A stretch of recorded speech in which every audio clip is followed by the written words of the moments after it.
네, 반갑습니다. 주식닥터입니다. 오늘 살펴볼 종목은 제넥신입니다. 이번이 8번째 종목 점검 영상입니다.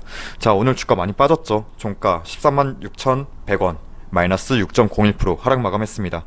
자, 9월 24일 이때 일봉상 60일선 지지받고 다시 고개 드나 싶더니만 21선 저항받고 다시 고개 내려간 차트 모습인데, 최근 3거래일 연속 하락분은 지수, 시장의 영향도 크죠.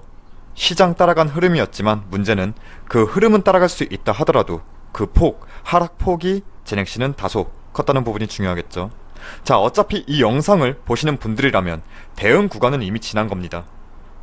그리고 말이 좋아서 대응이지 이미 결과 나오고 나서 이때가 뭐 저항이지 팔았어야지 하고 어쩌고저쩌고 이런 말씀을 못 드려요. 일단 저희도 기본적으로 매매 시나리오 이렇게 뭐 매수가, 목표가, 손절가 뭐 이렇게 얘기를 한다고 하더라도 사실 제넥신 글쎄요, 뭐 저희가 원칙 매매를 하고는 있지만 사실 저라도 제넥신 정리하기는 쉽지가 않았을 거예요. 차트, 이놈의 차트 말고는 제넥신을 정리해야 하는 이유 저는 모르겠어요. 딱히 내가 납득할 만한 정리에 대한 이유를 아직까진 찾지 못했습니다. 자, 현 시점에 집중할게요. 이미 지나간 뉴스, 재료는 필요 없어요. 뉴스가 나왔다 하더라도 정말 엄청난 이슈였다면 우리가 뉴스 확인하기 전에 거래량이 먼저 반응했을 겁니다. 지금만 볼게요. 현재 어떠한 상황인가에 대해서. 자, 다들 알고 있는 내용이에요. 제넥신 여전히 국내 코로나19 백신 후보 중에서 유일하게 임상 단계에 있는 기업이고, 그리고 바이오 아카이브에 공개한 최신 내용을 본다면 바이오 아카이브에 공개한 최신 내용을 본다면 간단합니다. 백신 후보 물질인 GX19를 3개 용량으로 나눠서 쥐한테 투약을 했는데 모든 그룹에서 항체와 중화항체가 생성되었다고 합니다. 즉, 풀이하면 코로나 바이러스 침투를 희석시키는 중화적인 효과 항체가 나왔다는 점. 여기에 접종한 비인간 영장류가 백신을 접종하지 않은 영장류, 원숭이죠. 뭐 저도 이걸 번역기 돌리면서 해석했던 거라 이해해주세요. 일단 백신 접종한 영장류는 접종 안 한 영장류와 달리 발열이 발생되지가 않았고 바이러스 부하가 감소했다. 이러한 발견은 GX19 백신의 접종이 지속적인 보호면역 반응을 제공하고 실제, 이게 중요하죠, 실제 인간에게 투여되면 효과적인 방어 효능을 가질 것이다. 여기까지가 우리가 투자하고 있는 제넥신의 코로나19 백신 가장 최근의 진행 사항입니다. 올해 안에 GX19 임상 1상 결과를 발표하고 2 예상에 진입할 계획인데, 내년 상반기에는 임상 2B, 3상까지 개시하고 글로벌 임상도 추진한다는 계획이죠. 물론 계획이에요. 근데 이러한 계획을 우리가 몰랐나요? 이러한 일정과 계획은 이미 여러분도 저도 다들 알고 있던 내용들이지 않나요? 사실 투자하는 우리는 사실 조급한 건 맞아요. 근데 이 제넥신, 이 회사가 현재까지 임상을 연기한다 했나요? 임상 중 부작용이 뭐 이런 게 발생했다는 내용이 나왔나요? 물론 초기지만. 물론 다른 나라 백신 개발 속도에 비해서 현저히 낮아서 조급한 것도 맞아요. 하지만 중요한 건 이러한 일정, 계획이 다 알고 있었고 현재까지 이러한 부분에서 어그러짐이 없다면 투자자로서 우리가 이 회사한테 뭘 할 수 없는 부분이라는 겁니다. 그리고 GX19랑 다르게 GXI7도 국내와 미국에서 코로나19 치료를 위한 임상시험 계획을 승인받았고 본격적인 개발에 들어갔다 하는데, 미국에서는 관계사죠. 네오이민텍이 진행하고 있습니다. 이번 달 중에 미국에서, 올해 이번 달이에요, 미국에서 처음으로 환자 투약이 예정되어 있다고 합니다. 자, 사실 여기를 얘기하면 인터루킨 7 제재가 어떻고 저쩌고, 인터루킨 7 이게 얘기가 나오는데, 인터루킨 7 제재가 어떻고 저쩌고 저는 여러분한테 설명할 자신이 없어요. 저는 의사도 아니고 이쪽 연구에 밝은 사람도 아닙니다. 다만 코로나 백신 플러스 치료제 양쪽에 모두 발을 담그고 있구나. 근데 코에 걸면 코걸이, 귀에 걸면 귀걸이 마냥 테마에 막 엮여서 움직이는 게 아니라 진짜 무언가를 하긴 하는구나. 이걸 실제적으로 봤던 것이고, 그리고 그들이 밝힌 일정대로 차분히 진행 중이구나. 그리고 제넥신이 최대 주주로 있는 네오 이민텍이, 그때도 몇 번 언급드렸지만 홈페이지까지 같이 가서 확인을 했었죠. 우리가 미국 국립보건원에서 지원하는 기업, 정말 유명하죠. 렘데시비르 이거 만드는 길리어드 사이언스사, 그리고 모더나, 그리고 네오이민텍, 딱 이렇게 세 개 기업이 NIH, 미국 국립보건원에서 지원해주는, 공식적으로 지원해주는 기업인데, 그중 하나가 제넥신이 최대 주주로 있는 기업이라면 저는 어느 정도는 그 기업의 가치는 증명이 되었다고 봅니다. 미국 정부를 통해서요.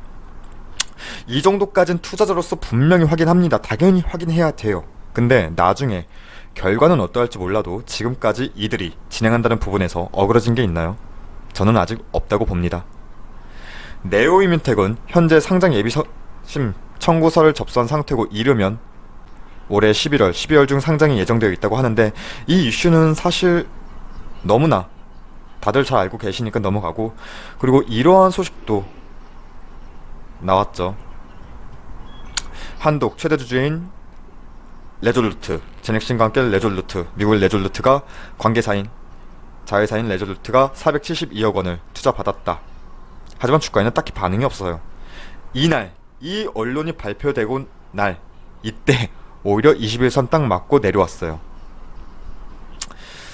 자, 정리하자면 현재 코로나19 백신과 치료제 임상은 계획대로 진행 중이고, 백신은 현재까지는 큰 문제 없다. 그리고 올해 안에 일상 결과는 나올 것이다. 그리고 네오 이뮨텍 또한 코스닥 상장은 올해 안에 이루어질 예정이고, 미국 자회사죠. 레졸루트 또한 나스닥 상장을 계획 중인데, 여기에 사모투자 형태로 472억 규모 투자도 유치했다. 여전히 이 회사는 당뇨병 관련 임상은 순조롭게 진행 중이고, 여기까지. 딱히 애초에 투자 포인트 중 달라진 건 없어요. 오히려 호재할 수 있는 부분이 생성이 되었지만, 문제는 이놈의 주가죠. 여기서 이런 질문들을 많이 주세요. 기관이 벌인 종목이다. 그럼 반대로 이걸 좀 멀리 볼게요. 반대로 이때부터 주가가 상승 랠리 이어올 때 기관이 주도해서 올렸나요? 기관은 이미 언제예요? 4월달, 이때부터 상승 랠리 초입부터 팔기 시작했습니다. 여러분이 버렸다고 표현한다면 이미 올해 3, 4월부터 버린 거라 봐야겠죠. 하지만 주가는 올해 최저점, 그냥 평균적으로 올해 3월 대비 지금 현재 위치 200% 이상 상승한 위치입니다. 주가가 이렇게 많이 빠졌는데도 불구하고요. 자, 1년 전까지만 해도 제넥신은 개인보단 기관이 압도적인 매집이 진행됐던 종목이 맞습니다. 엄청난 수익률에서, 이때 엄청난 수익률에서 그들은 차익 실현한 거고, 그 이상, 그 이하도 다른 의미는 없다고 보입니다. 대신 기관이 빠져나간 자리를 외인이 대체해주는 그림이죠. 외인은 기관 주도로 주가 내려가던 이때 9월 한창 주가 빠질 때, 이때 오히려 강한 매집을 해준 상황입니다. 그럼 이제 우리가 봐야 할 건 기관이 더 털어버릴 물량이 얼마나 되었느냐. 일단 이전에 매집분을 고려해봤을 때 거의 바닥까지는 내려왔다. 여기 보시면 내려왔죠. 내려왔다라고 보이고, 기관의 엄청난 물량으로 추가적인 하방 압력은 쉽지 않을 것이다. 이게 저희 의견이고, 그럼 반대로 외인이 엄청난 물량을 털면 어떡하지? 이런 생각 있죠. 그럼 반대로 또 정말 단순하게 9월 하락세의 외인이 매집한 물량도 꽤 많은데, 더 높은 위치에서 지금 물량을 내놓으려고 이때 물량을 흡수했을까요? 생각해보면 좀 나오죠. 자, 차트를 가지고 이게 지지선이다 뭐다 긋는 거 사실 좋아하진 않습니다만, 다만 지난 4월, 언제예요? 이때네요. 지난 4월 이후에 한 번도 종가상, 일봉상 60일 이평선은 이탈한 적이 없었던 상황이에요. 근데 오늘 이탈했습니다. 여전히 제넥신에 대한 투자 관점은 달라지지 않았지만, 아래 13만원 라인을 지지해주지 못한다면 무작정 기다리기보단 대응의 관점 준비하겠습니다. 추매를 하든 비중을 조금 덜어내든 중요한 건 분명한 건 지금 당장이 아니라 아래 강하게 매물이 받쳐주고 있는 이 13만원 라인까지는 조금 더 염두하면서 이탈하느냐 마느냐에 따라서 대응 관점 잡아야 할 것이고, 지금은 어떠한 매매도 진행치 않고 관망하는 게 맞다고 봅니다. 최근 뭐 여기저기서 손바닥 뒤집듯 제넥신 가지고 투자 관점이 이랬다 저랬다 막 바뀌고 있는데, 흔한, 진짜 일반적으로 흔한 코에 걸면 코걸이 뭐 이러한 코로나 테마주라면 뭐 차트 보고 이러쿵 저러쿵 해도 됩니다. 저도 그러니까요. 근데 제넥신은 단순히 차트만 가지고 바라봐서는 안 되는 종목이라 말씀드리면서 마치겠습니다. 제넥신은 바로 얼마 안 남았어요. 저희가 설정한 13만원 기준선까지 얼마 안 남았기 때문에 제넥신은 바로 종목 상황 다음 영상에서 체크해서 말씀드리도록 하겠습니다. 그리고 저희 무료 추천 종목이 궁금하신 분들은 포털사이트 다음에서 저희 주식닥터를 검색해 주셔서 이렇게 저희 홈페이지 들어오시게 된다면 여기 깜빡거리고 있는 실시간 댓글 리딩 이 게시판을 통해서 매일 아침마다 저희가 장초에 추천 종목을 안내해드리고 있습니다. 보통 저희가 안내해드리는 종목은 시초가 단타 매매 진행하기 때문에 손이 조금은 빠르신 분들에게 조금 더 도움이 되실 듯 하고, 오늘의 결과만 짧게 살펴볼까요? 오늘은 15일이죠. 자, 한국파마, K매치, 하이텍, 옴니시스템 이렇게 세 종목 추천드려서 뭐 큰 수익은 아니더라도 익절로 마감하면서 무료 추천주는 끝났고, 저희 홈페이지 무료 회원 가입만 해주셔도 다양한 혜택 드리고 있으니까 많은 관심과 방문도 부탁드리겠습니다. 그럼 오늘 하루도, 진짜 오늘 하루는 정말 고생 많으셨습니다. 감사합니다.